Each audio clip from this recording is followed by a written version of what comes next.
Assalamualaikum warahmatullahi wabarakatuh. Salam sejahtera bagi kita semua. Perkenalkan kami dari kelompok 4 yang mengikuti mata kuliah unit operasi di Universitas Syahid. Eh, Ka- Pada saat ini kami akan menjelaskan mengenai sistem penyaluran air bersih pada hotel. Nah, untuk anggota kelompok kami, kelompok 4 ini sebetulnya ada 6 orang. Di sini 6 orang, yang pertama itu ada Adisti Sukmarahayu. Di sini kebetulan ada fotonya juga ya, foto untuk seluruh anggota. Yang pertama ada Desti Sukmarahayu dengan NIM 202333395051. Kemudian ada saya sendiri, Amanda Dinda Ayu dengan NIM 2023339045. Kemudian ada Aulia Zakia dengan NIM 2023339054. Selanjutnya ada Anggara Damaradia dengan NIM 2023339042, dan ada Risaka Hussein dengan NIM 2023339053, dan yang terakhir ada ada Ridwan Primana dengan NIM 2023339052. Oke, sebelumnya anggota-anggota kelompok ini nanti akan menjelaskan mengenai sistem penyaluran air bersih ya. Nanti yang pertama itu ada penjelasan mengenai manajemen tekanan air yang akan dijelaskan oleh saya sendiri. Kemudian yang kedua ada sistem distribusi air ke masing-masing lantai, nanti akan dijelaskan oleh rekan saya, Adisti. Selanjutnya ada penjelasan mengenai perbandingan kualitas dan juga storage yang akan dijelaskan oleh Aulia. Selanjutnya ada pemeliharaan biaya pipa yang akan dijelaskan oleh Rishaka Hussein. Kemudian ada pembahasan mengenai biaya energi untuk air panas yang akan dijelaskan oleh Anggara Damar. Dan yang terakhir itu akan membahas mengenai pembayaran proyek berdasarkan kuantitas pemakaian, kemudian berdasarkan lantai, kualitas, dan posisi kamar yang akan dijelaskan oleh Ridwan Primana. Oke, selanjutnya kami akan memberikan gambaran mengenai next. Selanjutnya kami akan memberikan gambaran mengenai eh, data rancangan hotel yang akan dibuat sistem penyaluran air bersihnya. Untuk nama hotel yang akan dirancang sendiri itu Hotel Sahid Resort and Spa, yang lokasinya di Jakarta. Nah, untuk jumlah lantainya sendiri ada 6 lantai, di mana satu lantainya itu berupa basement dan juga nanti ada 5 lantai utama. Dengan total jumlah kamarnya itu ada 120 kamar. Adapun untuk klasifikasi kamarnya itu yang ada 80 kamar deluxe, nanti akan disimpan di lantai 1 sampai 3. Kemudian ada 30 kamar suite di lantai 4 dan juga di lantai 5. Nanti eh, kapasitas tamu maksimalnya sendiri ada total 280 orang. Oke, bisa di next. Seperti yang tadi sudah saya jelaskan di awal, ini yang pertama itu akan ada pembahasan mengenai manajemen tekanan air yang akan dibahas oleh saya. Nah, untuk manajemen tekanan airnya sendiri, yang pertama itu air bisa didapatkan nanti dari entah itu ground tank, atau mungkin jika didapatkan SIPA atau izin untuk melakukan pengeboran, mengambil air tanah itu mungkin bisa didapat dari sumur bor. Nah, kemudian air ini ditampung di ground tank untuk selanjutnya di pump atau dipompa dari basement, dari ground tank ke roof tank, menuju ke roof tank. Nah, nanti pompanya ini biasanya ya itu dikontrol secara otomatis. Jadi kalau misalnya memang tangki di roof tank itu atau di reservoir atas sudah mencapai level tertentu, itu nanti pompanya akan otomatis nyala. Kemudian nanti dari roof tank itu sebenarnya berfungsi sebagai reservoir untuk distribusi utama. Nanti airnya itu akan dialirkan secara gravitasi ke seluruh kamar di setiap lantai. Nanti untuk memastikan suplai airnya tetap tersedia meskipun listrik atau pompa utama mengalami gangguan. Jadi sebenarnya karena dia kan adanya di atas, sedangkan air itu kan bergerak secara gravitasi ya. Jadi kalau misalnya memang nanti listriknya sedang ada gangguan, air tetap bisa mengalir karena memang tekanannya itu adanya dari atas gitu. Kemudian tadi juga airnya kan di reservoir atas itu ada sensornya ya, jadi akan terus mengisi. Itu juga hal ini juga memastikan ketersediaan tekanan untuk mendistribusikan air ke semua unit kamar dan juga semua lantai. Nah, kemudian nanti eh, untuk tekanan airnya ini kan pasti berbeda ya. Jadi karena ketinggiannya berbeda-beda, pasti tekanan airnya itu akan lebih besar di lantai bawah, sehingga perlu dipasang PRV atau pressure reducing valve. Nah, fungsinya itu apa sih? Karena kalau misalnya di lantai satu, di lantai bawah, di sini kan saya tulisnya lantai 1 sampai 3 kemungkinan ya. Nah, itu kalau misalnya terlalu tinggi tekanannya, itu bisa menimbulkan kebocoran atau kerusakan entah itu pada pipa ataupun pada keran air di unit-unit di lantai bawah. Nah, untuk menjaga tekanannya tetap ideal, maka digunakan PRV atau pressure reducing valve.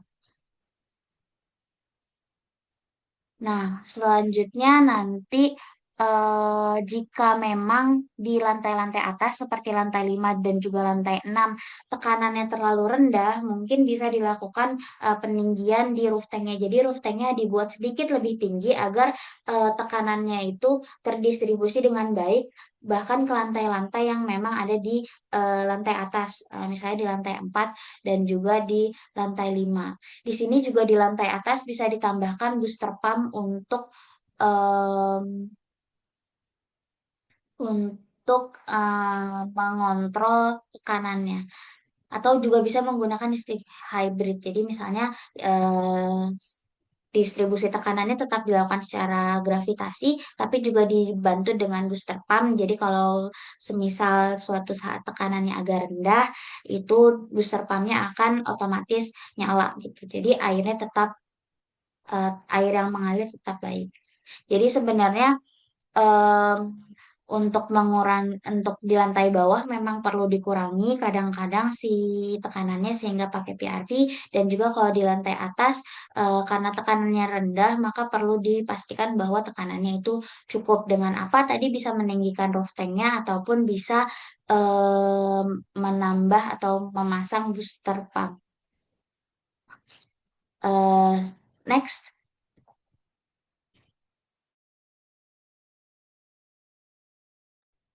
Selanjutnya ada manajemen distribusi air.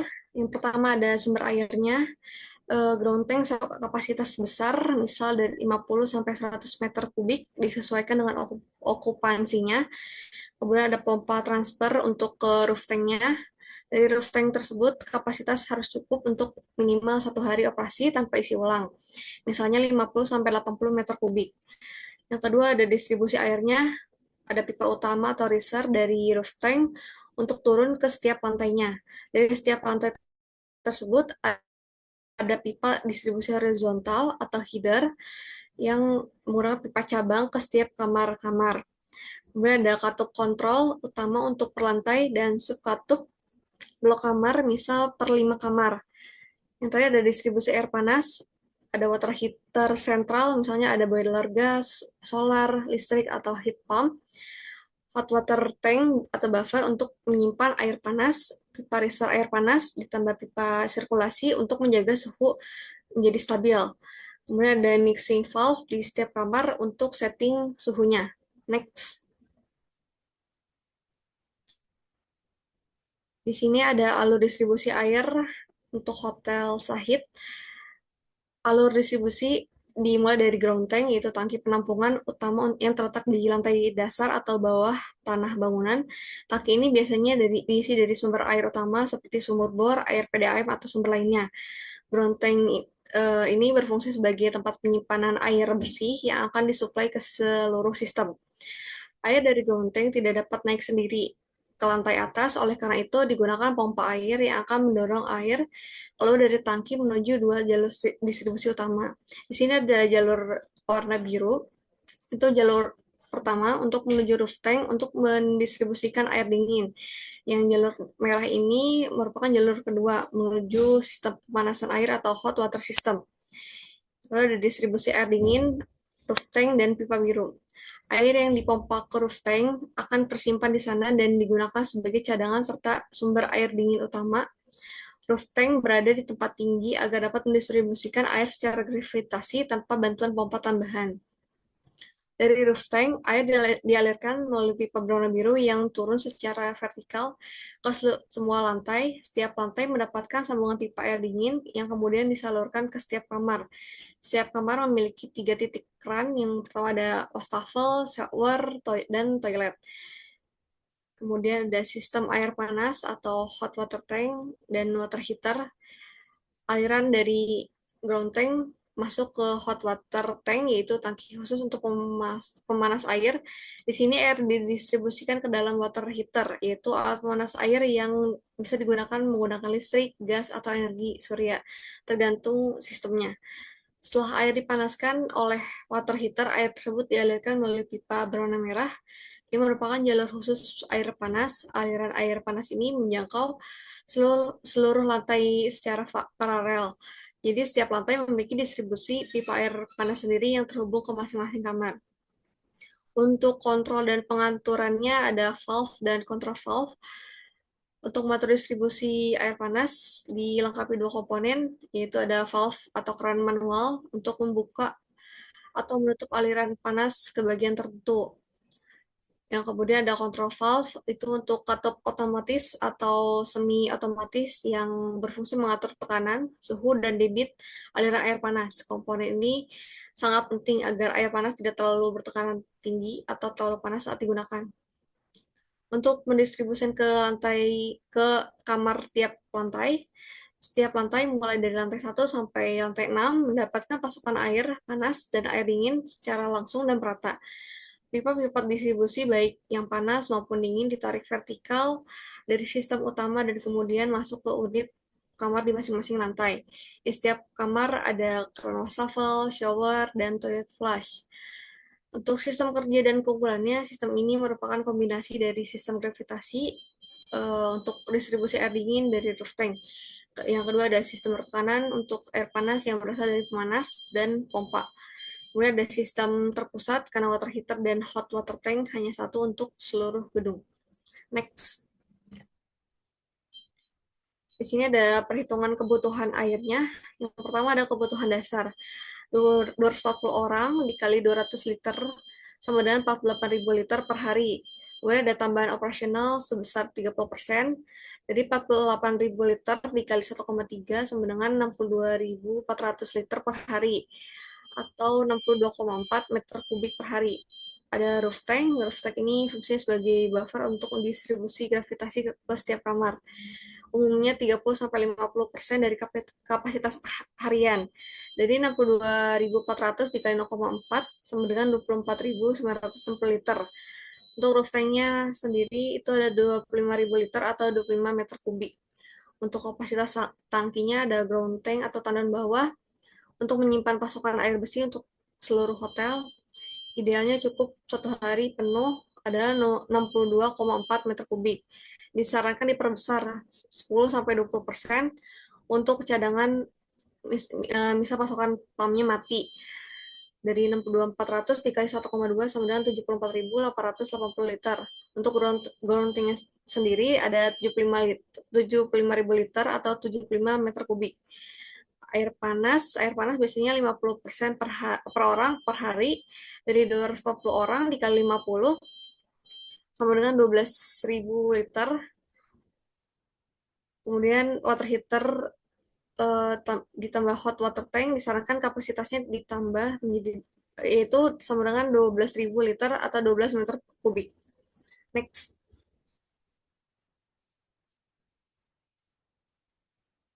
Nah, ini untuk selanjutnya ada perbandingan ya antara kualitas dan storage. Jadi di hotel tuh ada dua penyimpanan tangki air bersih, ada ground tank dan roof tank. Dalam sistem penyediaan air bersih pada bangunan bertingkat, ada dua aspek penting yang harus diperhatikan, adalah kualitas air dan kapasitas penyimpanan atau storage. Keduanya memiliki peran yang penting, namun seringkali saling memengaruhi.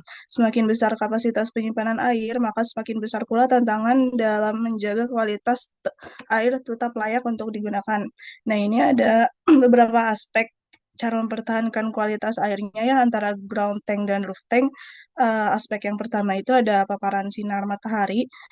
Itu dapat memengaruhi kualitas air karena suhu panas bisa mempercepat pertumbuhan mikroorganisme pada ground tank. Paparan sinar matahari cenderung minim karena biasanya tangki ini berada di dalam tanah atau ruangan tertutup. Hal ini membuat kualitas air lebih stabil dan tidak cepat berubah suhu. Sebaliknya, pada roof tank itu berada di atap akan lebih sering terkena sinar matahari langsung, sehingga memerlukan pelindung tambahan seperti penutup atau lapisan pelindung agar air tidak mudah rusak atau tercemar. Untuk aspek yang kedua yaitu pembersihan. Air yang disimpan di tangki ini akan tetap bersih dan aman jika tangkinya rutin dibersihkan. Baik ground tank maupun roof tank harus dibersihkan minimal setiap 3 sampai 6 bulan sekali. Namun, ground tank lebih sulit dijangkau karena biasanya tertanam atau berada di ruangan tertutup, sehingga proses pembersihannya lebih rumit dan membutuhkan waktu serta tenaga ekstra. Sebaliknya, kalau roof tank itu lebih mudah diakses, sehingga proses pembersihannya itu lebih mudah dilakukan walaupun tetap memerlukan jadwal rutin. Untuk aspek yang ketiga yaitu sirkulasi air. Sirkulasi air yang baik atau penting itu yaitu tidak menjadi tergenang dan basi. Untuk ground tank cenderung jarang dialiri secara langsung ke kamar ataupun dapur, sehingga air di dalamnya bisa menjadi diam jika tidak dipasang sistem sirkulasi otomatis. Ini bisa menurunkan kualitas air. Sebaliknya, roof tank lebih sering digunakan secara langsung untuk kebutuhan harian, contohnya kayak mandi, mencuci, dan lain-lain, sehingga air di dalamnya lebih sering berganti dan bersirkulasi, menjaga kualitasnya agar tetap segar. Untuk aspek selanjutnya yaitu kontaminasi. Risiko pencemaran sangat ditentukan oleh seberapa baik tangki ditutup dan dilindungi. Kalau ground tank itu yang tertutup rapat dan berada di dalam tanah memiliki risiko kontaminasi lebih rendah, apalagi jika dilengkapi dengan desinfektan. Sementara roof tank itu memiliki risiko kontaminasi lebih tinggi, terutama dari lumut, kotoran, atau mikroorganisme yang tumbuh akibat panas dan paparan udara dari luar.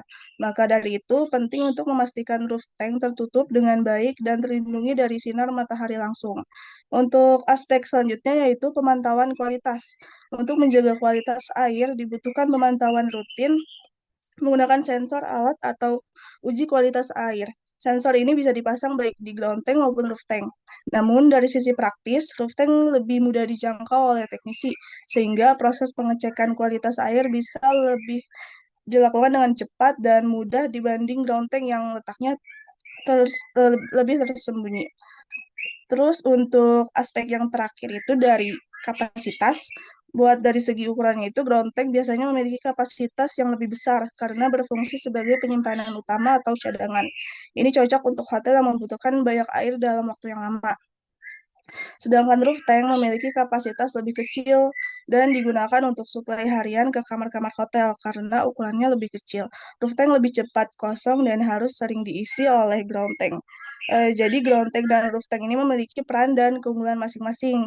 Ground tank lebih aman dari segi kualitas air karena terlindungi dari sinar matahari, namun membutuhkan sedikit perhatian khusus dalam sirkulasi dan pembersihan. Sebaliknya kalau roof tank itu dia lebih mudah dirawat dan dimonitor, namun lebih rentan terhadap perubahan suhu dan pertumbuhan mikroorganisme. Pemilihan dan pengolahan kedua jenis tangki ini harus disesuaikan dengan kebutuhan dan kapasitas operasional hotel agar kualitas air tetap terjaga. Next.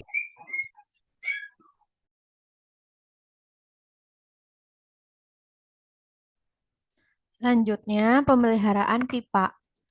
Untuk tujuan pemeliharaan pipa ini, yang pertama untuk mencegah atau menghindari kebocoran.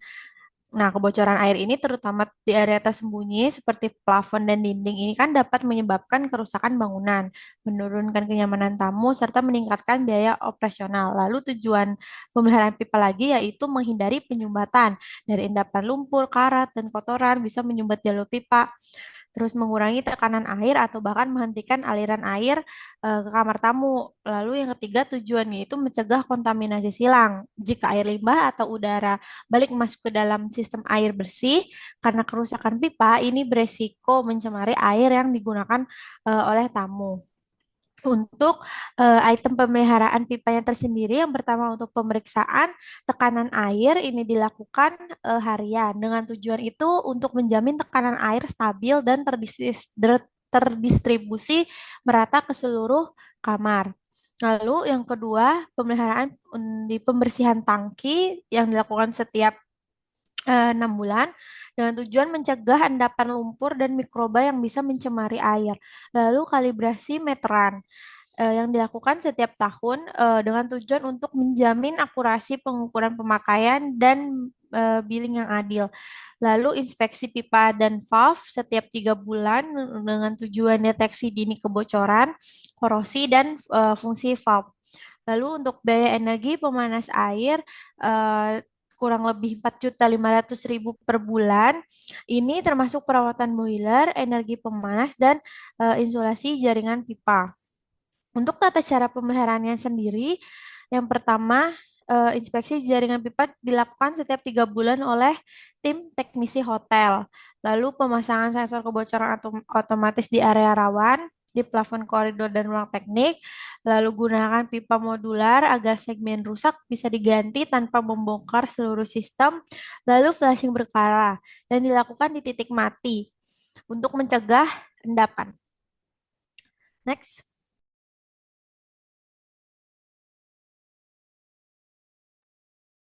Selanjutnya adalah biaya energi untuk air panas. Dari estimasi kita tadi ada biaya energi pemanas air di Rp4.500.000 per bulan. Untuk komponennya kita di sini ada 120 kamar sama kapasitas maksimal tamunya adalah 280. Untuk sistem air panasnya menggunakan pemanas sentral, boiler atau heat pump menggunakan listrik, ditambah tangki penampung air panas. Untuk perhitungan dan estimasi konsumsi energinya, yang pertama estimasi konsumsi energi hariannya diasumsikan kalau isi hunian hotel itu terisi 70%, yaitu 84 kamar dari 120 kamar. Untuk estimasi orang per kamarnya adalah 2, jadi kurang lebih ada 168 orang per hari. Untuk rata-rata penggunaan air panas per orang per harinya adalah 50 liter.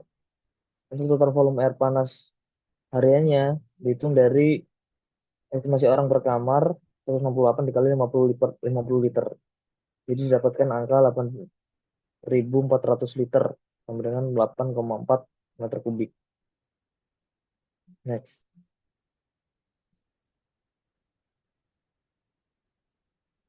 Untuk selanjutnya adalah energi yang dibutuhkan untuk memanaskan 1 liter air dari 25 derajat Celcius ke 55 derajat Celcius. Kenaikan 30 derajat Celcius dibutuhkan energinya dengan rumus berikut. Energi sama dengan massa dikali panas jenis dikali delta T atau perpindahan panas. Q, energi sama dengan 1 kilogram dari 1 liter air dikali panas jenis dari air yaitu 4,186 kilojoule per kilogram derajat Celcius dikali perbedaan panasnya 30 derajat Celcius.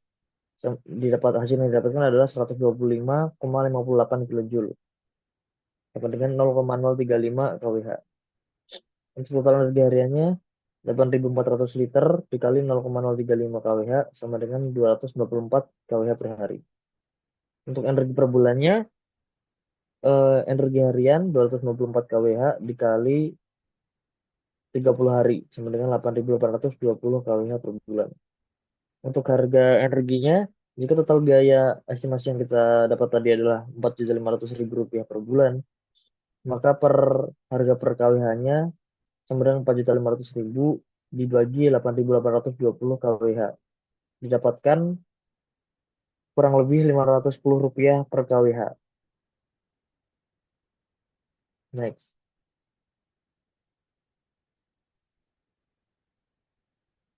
Baik, selanjutnya ada biaya instalasi untuk sistem perpipaan hotel dengan spesifikasi 6 lantai, 120 kamar, kapasitas maksimal 280 tamu. Yang pertama itu ada instalasi perpipaan dasar. Untuk diperhatikan dulu untuk biaya di sini semua adalah estimasi ya. Jadi untuk setiap daerah, setiap hmm, toko mungkin atau setiap vendor yang membangun hotel akan berbeda-beda ya untuk biayanya. Untuk yang pertama ada instalasi perpipaan dasar. Yang pertama ada material pipa dan fittingnya. Untuk estimasi biayanya ada 97.300.000. Untuk tenaga kerjanya ada 19.500.000. Untuk peralatan dan transportasi ada 8 juta. Untuk kontingensi 10% itu berarti ada 12.480.000. Yang kedua ada sistem plumbing fabrikasi modular.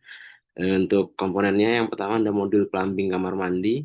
Itu total biayanya 360 juta dengan breakdown 3 juta dikali dengan 120 kamar. Untuk pengangkutan dan instalasi ada 25 juta. Yang ketiga ada booster pump system. Yang komponennya ada booster pump set itu 60 juta. Breakdownnya untuk dua alat alternating dan satu untuk cadangan. Yang kedua ada panel kontrol dan sensor. Itu estimasi biaya adalah 15 juta. Yang ketiga ada instalasi dan proteksi. Untuk biayanya 10 juta.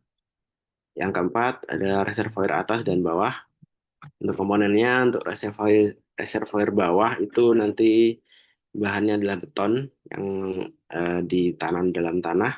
Untuk estimasi biayanya itu 80 juta untuk 50 sampai 75 meter kubik. Selanjutnya ada reservoir atas yang berbahan stainless karena lebih tahan dengan cuaca dan juga tidak berkarat ya untuk stainless. Untuk estimasi biayanya ada 45 juta. Keterangannya itu sebesar 20 meter kubik. Untuk komponen selanjutnya ada struktur penyangganya, itu estimasi biaya 25 juta. Yang kelima ada sanitary fitting. Yang pertama ada closet dan jet washer itu 240 juta. Untuk breakdownnya itu masing-masing 2 juta dikali dengan 120 kamar. Untuk selanjutnya ada wastafel dan kran 144 juta. Dan breakdownnya 1.200.000 dikali dengan 120 kamar. Selanjutnya ada shower set 96 juta. Itu harganya 800.000 dikali dengan 120 juta. Selanjutnya ada floor drain dan aksesoris sebesar 20 juta. Selanjutnya ada fire hydrant system. Untuk komponennya ada hydrant box indoor itu 60 juta. Breakdownnya itu masing-masing 10 juta dikali dengan 6 lantai. Selanjutnya adalah hydran outdoor plus pilar, itu ada 40 juta. Ada pompa hydran plus panel itu 65 juta. Lalu ada pipa dan instalasinya itu sebesar 35 juta. Yang ketujuh ini ada tambahan untuk toilet umum dan karyawan. Untuk toilet umumnya ada 4 ruangan, ada toilet karyawannya ada 2 ruangan.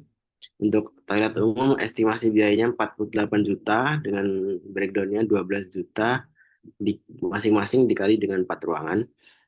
Yang selanjutnya ada toilet karyawannya 18 juta dengan breakdownnya 9 juta dikali masing-masing dikali dengan 2 ruangan. Untuk total estimasi biaya instalasi sistem perpipaan lengkap hotel 6 lantai adalah sebesar 1.523.280.000 rupiah. Untuk kesimpulannya, sistem penyediaan air bersih pada bangunan bertingkat bertujuan untuk memastikan seluruh penghuni mendapatkan akses air bersih yang cukup, baik untuk kebutuhan mandi, mencuci, maupun keperluan sanitasi lainnya. Air bersih disimpan terlebih dahulu di tangki bawah atau ground tank, lalu dialirkan ke bagian atas bangunan menggunakan pompa. Dari sana, air dingin disalurkan melalui tangki atap atau roof tank secara gravitasi. Sementara air panas dipanaskan terlebih dahulu sebelum didistribusikan ke kamar-kamar. Sistem ini dirancang agar air dapat mengalir ke setiap lantai dengan tekanan dan suhu yang sesuai. serta memastikan pengguna mendapatkan air kapanpun dibutuhkan. Dengan perawatan yang baik, sistem ini mampu menyediakan air bersih secara lancar, aman, dan efisien untuk seluruh penghuni gedung. Baik, demikian penjelasan untuk sistem penyaluran air bersih ya di hotel yang sudah kami paparkan dari kelompok 4. Untuk selanjutnya, terima kasih atas perhatiannya. Eh, Terima kasih sudah mendengarkan penjelasan dari kami.